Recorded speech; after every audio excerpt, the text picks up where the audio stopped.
주향 몰약을 다 주께 드리어서 만왕의 왕된 구세 주는 함께 경배하세. 왕 되신 주님께 다 나와 찬양 따라서 어리신 예수께 다 모여 경배하세.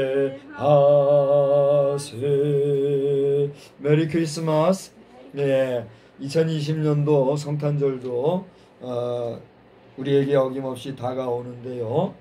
예년에 없이 이번 성탄절은 참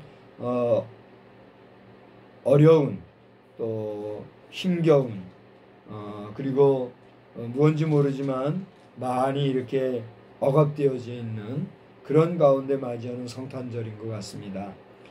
그럼에도 불구하고 우리가 부정할 수 없는 사실은 우리 예수님께서는 우리 모든 인류의 죄악을 구속해 주시기 위해서 이 땅에 오셨다 하는 사실입니다.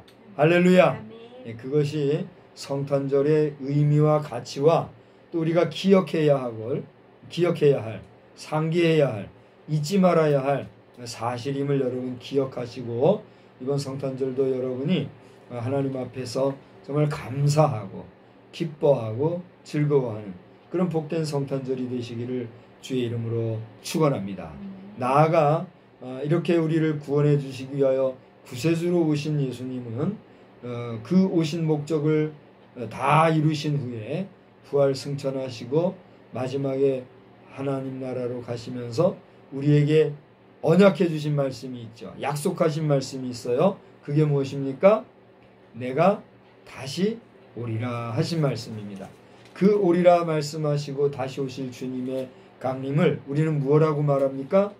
주님의 재림이라 얘기하는데, 초림주 예수님의 강림이 우리를 구원해 주시기 위한 구세주요, 메시아요, 또 구원자로 오셨다라고 하면 재림의 주님으로 오실 우리 주님의 오심, 강림하심은 우리 모든 세상 만물을, 우리 모든 인생의 그 행위를 따라 우리를 심판하시고 영생의 천국으로, 영벌의 지옥으로 구별하실 그런 알곡과 쭉정이의 구별의 날, 심판의 날이라고 하는 사실을 기억하여서 우리 누구도 한 사람도 낙오됨 없이 세마포 옷 입고 주님 재림 나팔 불릴 때에 우리의 이름이 불리워져서 우리의 본향, 우리의 천국으로, 우리의 본집으로 다 우리가 부르심을 받을 수 있는 그런 복된 역사를 주의 이름으로 축원합니다. 그것은 나의 행위나 나의 의나 나의 수고나 노력으로 되는 것이 아니라 전적으로 우리 하나님의 은혜와 하나님의 섭리로 말미암는다는 사실을 알고 하나님의 뜻에 맞는, 하나님의 마음에 드는 하나님의 뜻을 쫓아갈 수 있는 온전한 성도로서의 삶을 잘 지키고 유지하고 나아가는 복된 성도 다 되시기를 또한 주의 이름으로 축원합니다. 그러하기 위해서는 우리의 그러한 행보, 우리의 그러한 행진, 우리의 그러한 신앙의 진보와 전진을 우리 앞서서 바른 길로 인도하고 또 바른 좌표를 제시해주고 내 앞에 내 발등에 등불이 대신 그게 뭐예요? 성경 말씀이라는 사실을 알고 성경 말씀을 주야로 묵상하는 일에도 정성을 다하시기를 또한 주의 이름으로 축복합니다. 저는 오늘 누가복음 1장 46절로 56절의 이 말씀을 가지고 여러분 성경에도 우리 개역 개정 성경을 가지신 분이면은 다 그렇게 써 있을 줄로 알아요. 마리아의 찬가라고 하는 제목으로 말씀을 증거하고자 합니다. 우리 따라서 합시다. 마리아의 찬가. 마리아의 찬가. 예. 오늘 낮 시간에는 누가복음 2장에 나와 있는 말씀을 가지고 His sign, 이렇게 우리 하나님의 사인이라고 하는 제목으로 말씀을 드렸는데, 이렇게 예수님이 오시기 얼마 전에 어떤 일이 있었느냐 하면 여러분 누가복음 1장에서 보시다시피 마리아가 그의 친족 엘리사벳을 방문하게 되었어요. 그러면 엘리사벳은 누군가? 누가복음 1장 5절에서부터 보시면은 엘리사벳이라고 하는 이 여인은 사가랴의 아내입니다. 사가랴는 누군가? 5절을 보니까 유대왕 헤롯 때의 아비야 반열의 제사장이었다, 그렇게 얘기하고 있어요. 제사장이 뭐예요? 부인이 엘리사벳인데 이 엘리사벳이 잉태를 못했다 그랬어요. 7절을 보니까. 근데 그렇게 잉태를 못한 상태에서 나이가 많았다 그랬어요. 그러니 이들에게도 가정적으로 부부적으로 고민이 있었던 사람이에요, 없었던 사람이에요? 있었던 아주 참 슬픈 사람이었죠.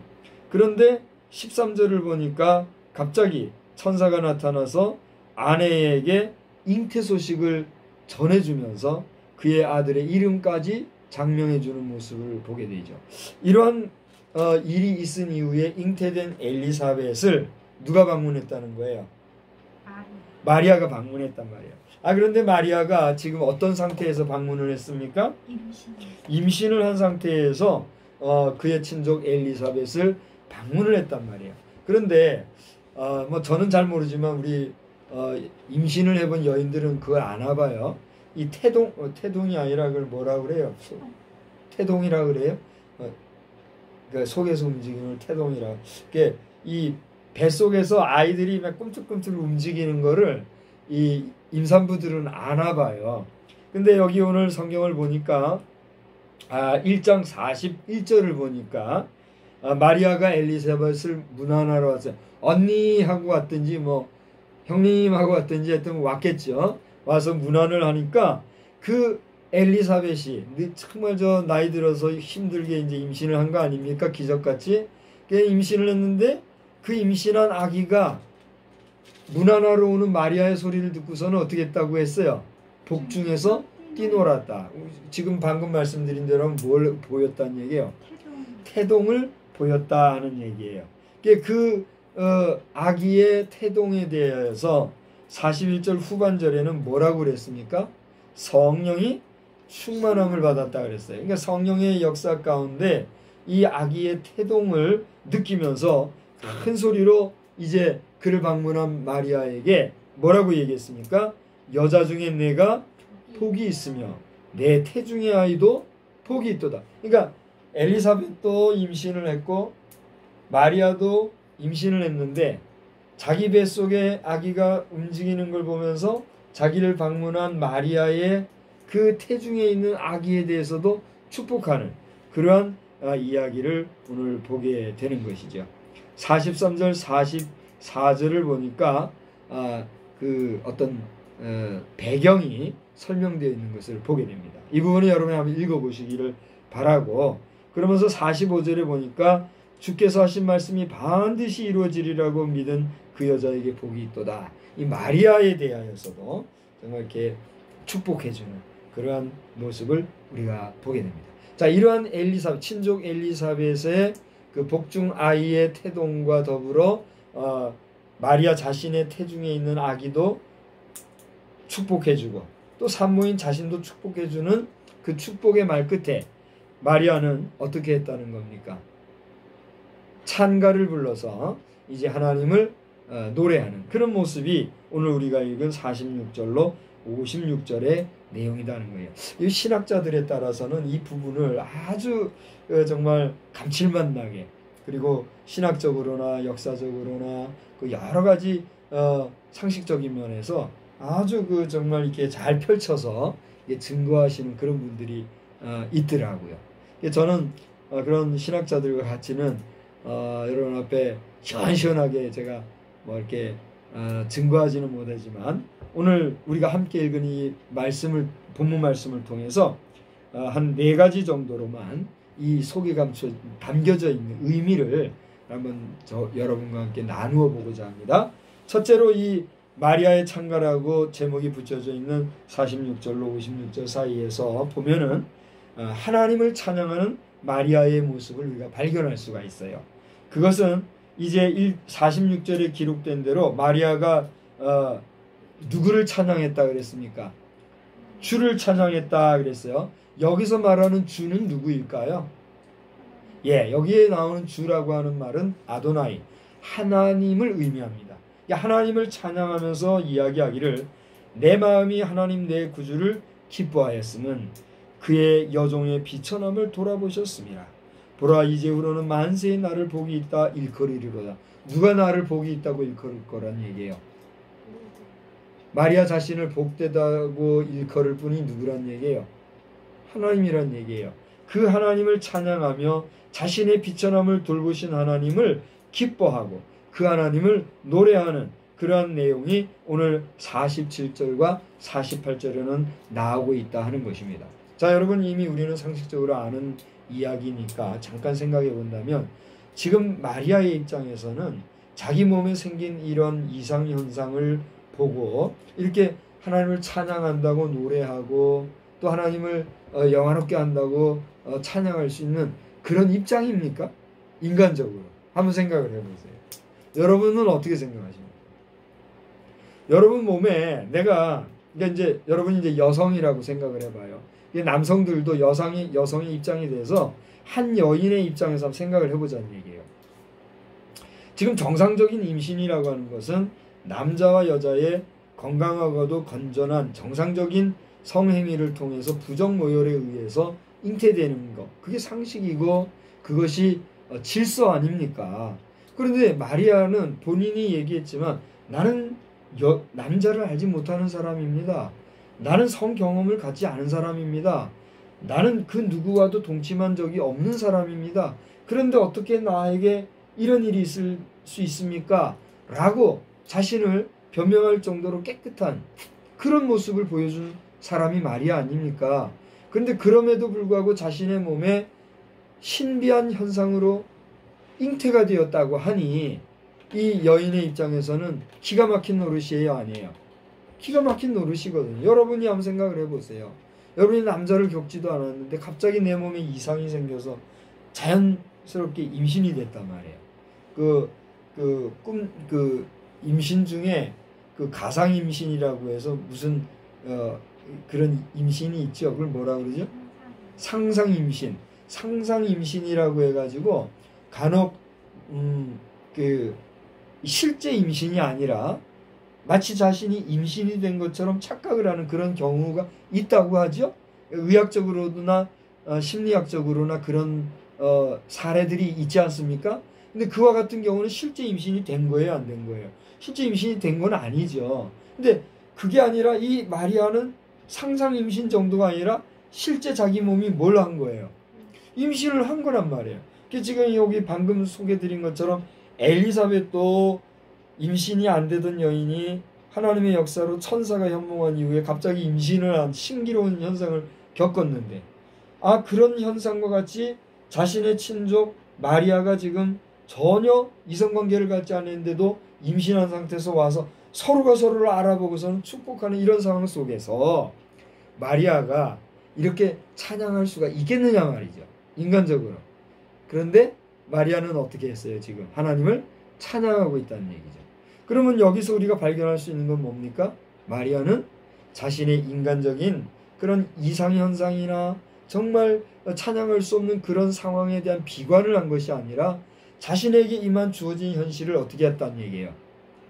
받아들이고 인정하고 그것을 능동적으로 그리고 적극적으로 그리고 긍정적으로 표현함으로써 하나님 앞에 자신의 모든 것을 내어놓는 이런 모습을 보여주고 있더라는 사실입니다. 우리가 찬양할 수 있는 좋은 환경 속에서는 찬양이 됩니까, 안 됩니까? 찬양이 되죠. 당연히 은혜로운 찬양을 부르기도 하고 듣기도 하고 그 안에서 또 기쁨을 누리기도 하고 이렇게 되잖아요. 그런데 우리의 삶이 고달프고 상황이 어렵고 환경이 열악할 그런 때에 더군다나 이게 막 씩씩하고 활발하고 흥겹고 뭐 이런 풍의 찬송가들 쉽게 불러집니까?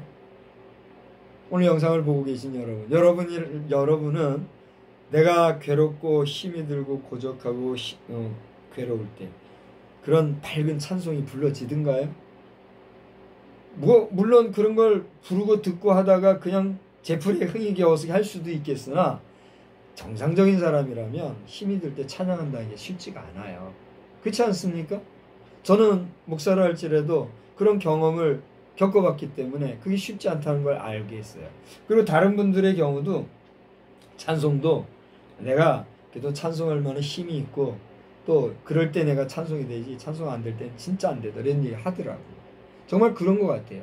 근데 오늘 마리아는 어땠습니까?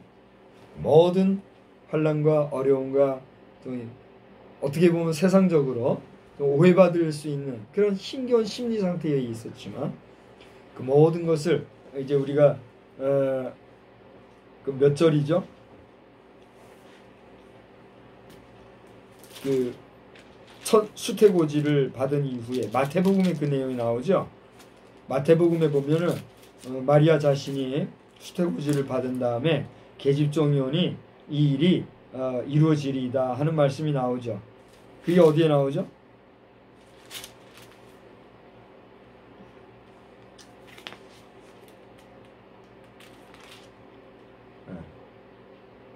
마태복음에 보면 그 내용이 나와요. 마태복음에 보면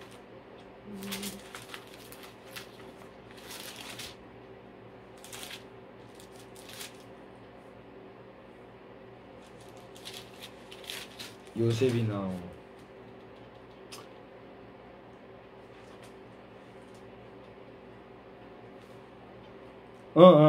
마태복음이 아니고 누가복음 1장 38절에 보세요. 37절부터 봐야 되겠네요.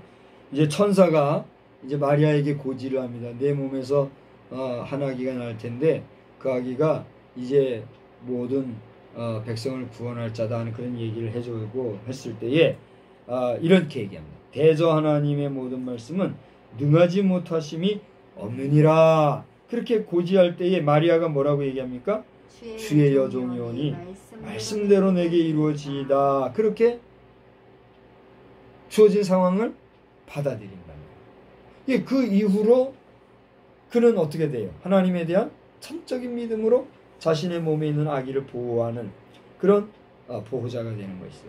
자, 여러분 여기서 우리가 마리아가 그 천사의 고지 앞에서 계집종이 되겠습니다. 그렇게 고백했다고 해서 심리적으로 평안하고 즐겁고 기쁘고 마음이 좋고 막 그랬을까요?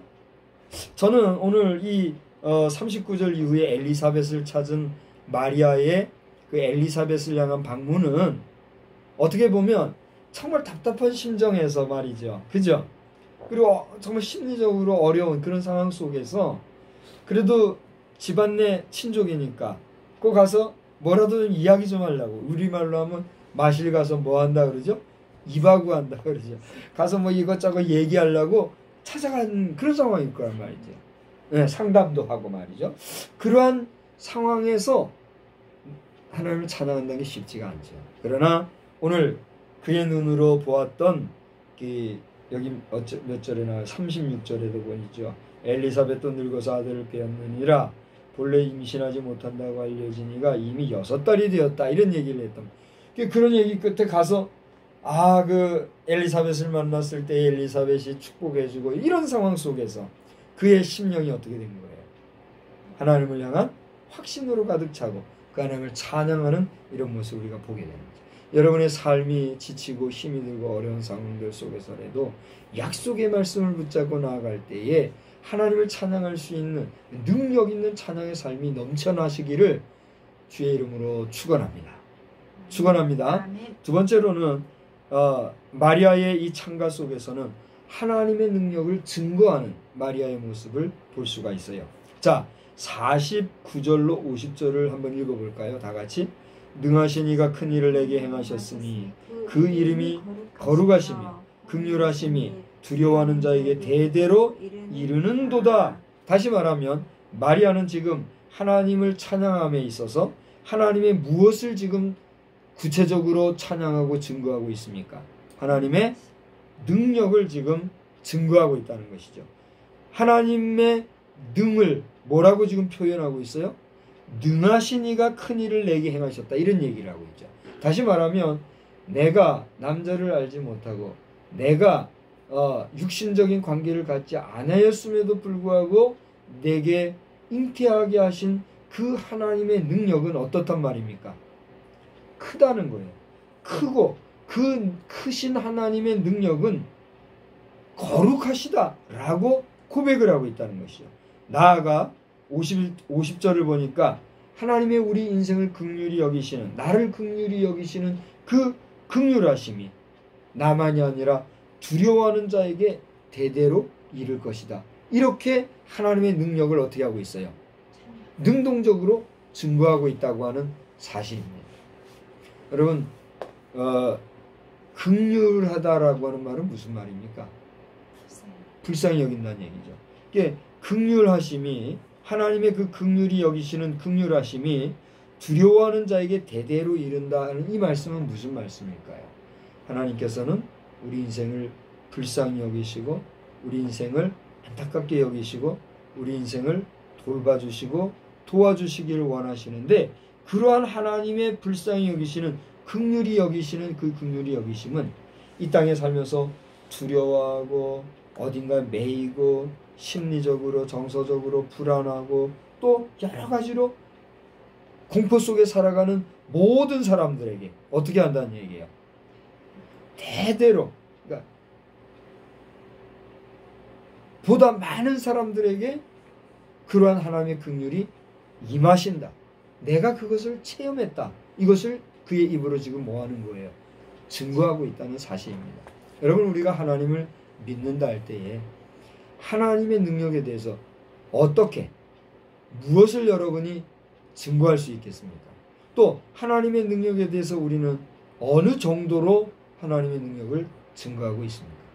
오늘과 같이 정치적으로나 경제적으로 정말 불안정하고 피폐해지고 왜곡되어져 있는 이러한 현실, 또 사회적으로 불안정하고 더 나아가 문화적으로도 혼란스러워하는 이런 정말 총체적인 어려움이 우리의 현실인 상황 속에서 우리가 증거할 수 있는 우리의 믿는 대상인 하나님에 대해서 우리는 무엇을 말할 수 있고 얼마나 그 하나님의 능력을 말할 수 있겠습니까?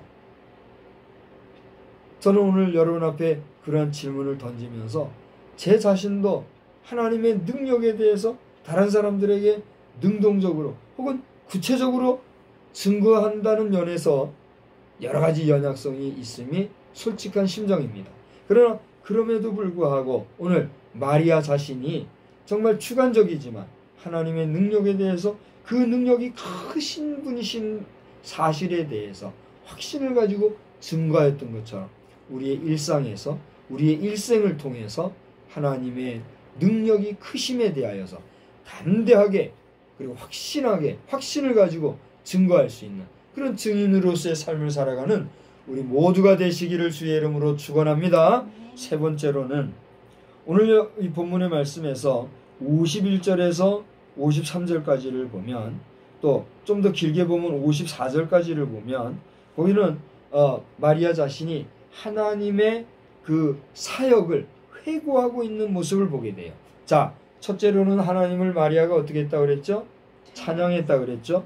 찬양하면서 하나님의 능력을 증거하는데 그 능력의 어떠하심을 증거했다고 그랬죠? 하나님의 능력이 크심에 대해서 증거했다고 그랬죠? 그러면 크신 그 하나님의 능력은 구체적으로 무엇이었는가? 자, 한번 보십시다. 51절을 보니까 뭐라고 그랬어요? 그의 팔로 힘을 보이사 마음의 생각이 교만한 자는 어떻게 해요? 흩으셨다 그랬어요. 여러분, 베드로전서 5장 5절이나 야고보서 4장 6절의 말씀을 보시면 하나님께서는 겸손한 자에게는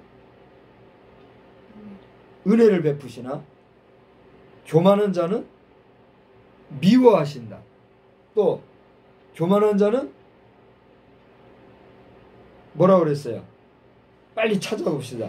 거기는 아주 유명한 말씀이라 제가 자주 외우는 말씀인데 지금 깜빡 생각이 안 나요. 베드로전서 5장 5절 한번 보세요. 베드로전서 5장 5절을 보면 교만한 자는 대적하신다 그랬어요. 교만한 자는 대적하시되 겸손한 자들에게는 은혜를 주신다 그랬어요. 야고보서 4장 6절 보세요. 야고보서 4장 6절을 보시면 거기에는 또 뭐라 그랬느냐면 마귀를 대적하라. 아니 6절을 보면 하나님이 교만한 자는 물리치시고 겸손한 자에게는 은혜를 주신다. 자, 정리하자면 하나님은 겸손한 자에게는 은혜를 주시지만 교만한 자는 대적도 하시고 물리치신다 그랬단 말이에요. 그러니까 여러분이 오늘 겸손한 가운데 있다면 하나님께 뭘 받아요? 은혜를 받는 거예요. 여러분이 말씀의 은혜를 받고 찬송의 은혜를 받고 기도 속에서 은혜를 받는 은혜로운 삶을 살고 있다면 여러분 하나님 앞에서 어떠한 자다? 겸손한 자라고 여러분 자신이 자부해도 좋아요. 그러나 기도 생활도 못하고 말씀 들어도 뭐 비판거리만 생기고 찬송도 안 되고 여러분 그렇게 살고 있다면 지금 여러분은 하나님 앞에서 어떤 관계예요? 교만이 크게 되어 있는 상태란 말이에요. 그 여러분 자신이 자가 진단을 해도 되겠어요? 안 되겠어요? 여러분은 지금 교만한 가운데 있습니까? 겸손한 가운데 은혜 중에 있습니까? 저는 모르죠. 여러분 기왕이면 은혜 가운데 사시기를 주의 이름으로 축원합니다. 오늘 여기 그랬어요. 마리아가 하나님은 마음의 생각이 교만한 자를 흩으셨습니다. 그렇게 하나님의 능력에 대하여 회고를 하고 있어요. 그 다음에 52절을 보니까 권세 있는 자를 그 위에서 어떻게 해요? 내리치셨고 비천한 자는 높이셨다. 하나님의 능력이 이거란 말이에요. 하나님 앞에서 배은망덕하고 교만이 행하고 있는 체하고 높은 것을 자랑하고 그렇게 뭐라 그랬어요? 권세를 자랑하는 그런 사람은 어떻게 해요? 내리치셨지만 비천한 자 가지지 못하고 배우지 못하고 능력이 없고 권세가 없을지라도 하나님을 경외하고 소박하게 선하고 착하게 성실하게 살아가는 그런 사람들에 대해서는 하나님이 어떻게 했어요? 높이셨다. 이걸 증거하고 있단 말이에요. 마리아 자신이 자신의 삶을 통해서 하나님이 그와 어떻게 행하셨는가, 그 주변 사람들과 관계에서 하나님이 어떻게 하셨는가, 그 능하신 하나님의 능력을 지금 어떻게 하고 있어요? 증거하고 있다는 얘기예요. 그 다음에 53절에 보니까 뭐라고 그랬어요? 줄인 자를 좋은 곳으로 배불리셨으며 부자는 빈손으로. 아따 목사님 왜요? 아이 하나님은 그러면은 너무 그 차별하는 거 아닙니까? 차별주의 하나님이시네요. 그렇게 또 딴지를 걸 수 있어요, 없어요? 여러분 그러지 마십시오. 여러분이 그런 딴지를 거는 순간 여러분 자신이 하나님 앞에서 어떤 자예요? 교만한 자예요. 하나님이 왜 편벽되이 행하시며 하나님이 왜 차별적으로 사람을 대하겠습니까? 여기서 부자라고 하나님이 무조건 내팽겨치시고 권세 있는 자라고 하나님이 무조건 다 버리시고 그런 의미가 아니에요. 부자라도 하나님 앞에서 경건하게 살고 하나님 앞에 온전하게 행하며 그 부자를 통해서 하나님은 어떻게 하셨어요? 크게 역사하신 거예요. 권세 있는 자, 권세 잡은 자들이라도 하나님 앞에서 온전히 행하는 사람은 하나님이 그를 통해서 어떻게 하셨어요? 더 능력 있게 쓰신 거예요. 그런데 좀 가졌다고 좀 있다고 좀 권세를 지녔다고 해서 오만하게 교만하게 하나님 앞에서 배은망덕하게 그러한 자들을 하나님이 어떻게 했다는 거예요? 치리하시는 거란 말이에요. 하나님은 공의 하나님이시라는 사실이에요. 마리아는 지금 그러한 하나님의 능력 있는 사역들 능력 있게 행하신 것에 대한 회고와 또 그러한 사실을 담대하게 증언하고 있는 것을 보게 됩니다. 그리고 마지막으로 또 한 가지는 네 번째로는 오늘 이 마리아의 찬가 속에서는 자신이 품고 있는 이 아기 예수, 육신적으로는 자신의 뭐예요? 아들이잖아요. 이 장차날 아들이 앞으로 어떻게 될 것인가에 대한 예언적인 내용을 이 찬가를 통해서 하고 있는 것을 발견하게 됩니다. 그건 뭐냐 하면 55절을 한번 보세요. 우리 조상이 다 같이 한번 읽어보겠습니다. 우리 조상에게 말씀하신 것 같이 아브라함과 그 자손에게 영원히 하시리로다 아니라 그렇게 얘기했어요. 그러니까 이 말씀은 이제 54절과 연해서 같이 볼 필요가 있는데 그 종이 이스라엘을 도우사 긍휼히 여기시고 기억하시되 우리 조상에게 말씀하신 것 같이 아브라함과 그 자손에게 영원히 하시리로다. 다시 말하면 자신의 아들 예수 그리스도이자 하나님의 아들 예수 그리스도, 이 온 인류의 구원을 위해서 이 땅에 사람의 몸을 입고 오신 하나님이신 그 예수 그리스도께서는 앞으로 어떻게 해요? 영원히 대대로 우리와 함께 하실 것이다 라고 하는, 이거는 미래적인 내용이에요? 과거의 내용이에요? 미래적인 내용이에요. 그러니까 이것은 예언과 같은 그런 내용이에요. 그러니까 마리아의 이 찬가 속에서는 장차 아기 예수께서 어떻게 역사를 진행해 나갈 것인가에 대한 예언적인 내용까지 들어있는 것을 우리가 보게 된다는 거죠. 자, 오늘 저는 이 저녁 시간에 대림절 네 번째 주일을 당하여서 이 대림절의 4주차를 이제 시작하는 이 주간에, 특별히 이번 금요일이죠. 금요일에는 이제 성탄절이 있는 이러한 때에 오늘 이 저녁 시간에 낮 시간과는 달리 예수님의 오심이나 성탄절이나 성탄에 대한 내용에 앞서 있었던 마리아의 그 친족 엘리사벳을 방문했던, 그래서 거기에서 있었던 마리아의 찬가를 통해서 네 가지를 살펴봤습니다. 첫째가 뭐였어요?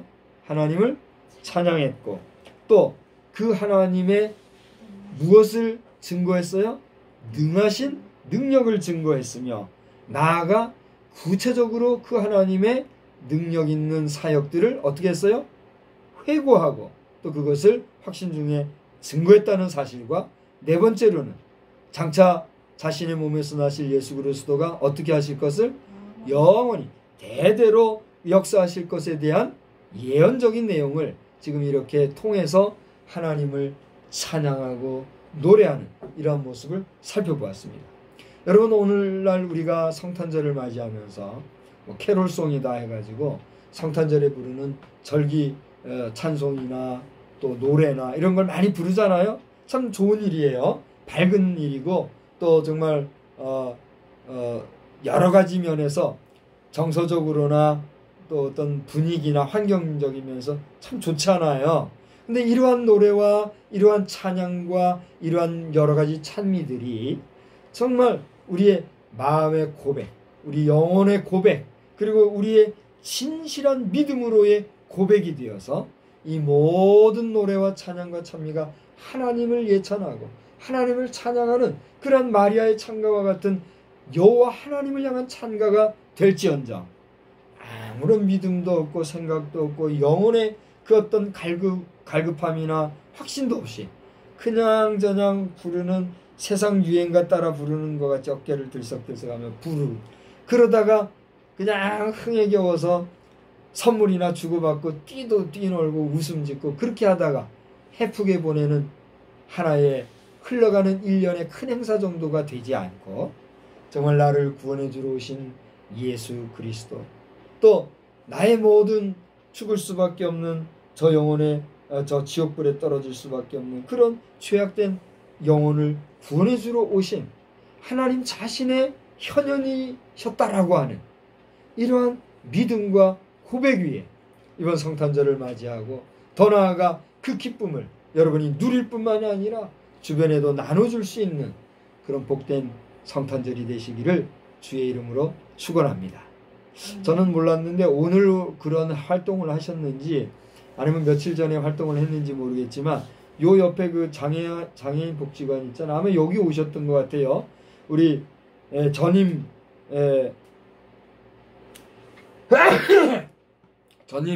그 우리 군수가 되셨던 이용우 군수님, 우리 여기서 이번에 봉사활동을 했었던가 봐요. 그리고 또 우리 부여공주 청량 지역의 국회의원 정진석 국회의원이시죠. 그분도 이렇게 와서 같이 사이좋게 화목하게 이번에 봉사활동을 하고 갔었던가 봐요. 이분들이 이제 그렇게 봉사활동하는 이후에 온라인에다가 이제 그 내용을 올려놓고서는 쓴 글 내용 가운데 봉사 즉 보수다 하는 그런 메시지를 남겼더라고요. 봉사라고 하는 것은 서비스 활동 아닙니까? 그럼 봉사활동이라는 게 뭐냐? 그게 진정한 보수다 이런 얘기를 하고 있어요. 그러니까 보수와 진보 이런 얘기를 하잖아요. 이 진보도 뭐 여러 가지 사회 활동을 많이 하잖아요. 그런데 그런 사회 활동도 좋고 그 안에서의 봉사도 좋고 하지만 그것은 생색내기, 드러내기, 정치적 활동이 된다면 그 문제가 있다는 거죠. 그러나 보수적인 활동은 뭐예요? 정말 말없이 알아주나 안 알아주나 진심으로 따뜻한 마음으로 정성을 다해서 하는 그런 봉사야말로 보수의 핵심이다. 어떻게 보면 정치적인 논리로 정치적인 해석으로 그런 이야기를 했지만 상당히 와닿더라고요. 아무튼지 간에 누구를 지지하고 안 하고는 논리를 떠나서 봉사함으로 보수의 어떤 사상이나 의미를 찾고 더 나아가 따뜻한 마음으로 이 추운 겨울 살을 내는 듯한 그런 추위 속에서 봉사활동을 연탄 날려고 하는 이런 걸 했다고 부여 중앙선교교회인가요? 네, 부여 중앙선교교회 성도들과 함께 이거 연탄은행이 있잖아요. 활동을 했다는 그런 소식을 듣고 참 감사하고 또 제 자신도 그런 활동에 직접 참석을 하여서 함께하지는 못하지만 함께하는 마음으로 감사한 그런 마음을 제가 가졌어요. 앞으로는 이제 우리 정진석 의원께서는 지금 5선인가요? 4선인가 5선인가 의원이시죠? 이제 아마 바톤을 조만간 누구에게인가로 이제 넘길 줄 알아요. 그 넘김을 받을 분도 기쁘게 받고 넘기실 분도 행복하게 넘기고 그래서 이 지역에 정말 온전히 건강한 정치력이 또 펼쳐지는 그런 지역이 되면 좋겠다. 이런 마음을 제가 가져도 보았습니다.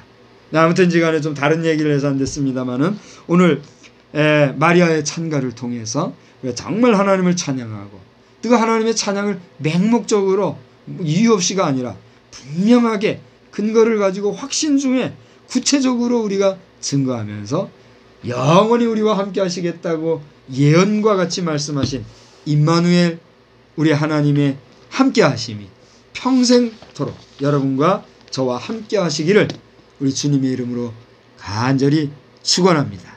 한 주간도 여러분 승리하시고 우리 이번 성탄절에 기쁘고 즐거운 행복한 성탄절이 되시기를 다시 한번 주의 이름으로 축원합니다. 저와 함께 한번 인사합시다. 해피 크리스마스.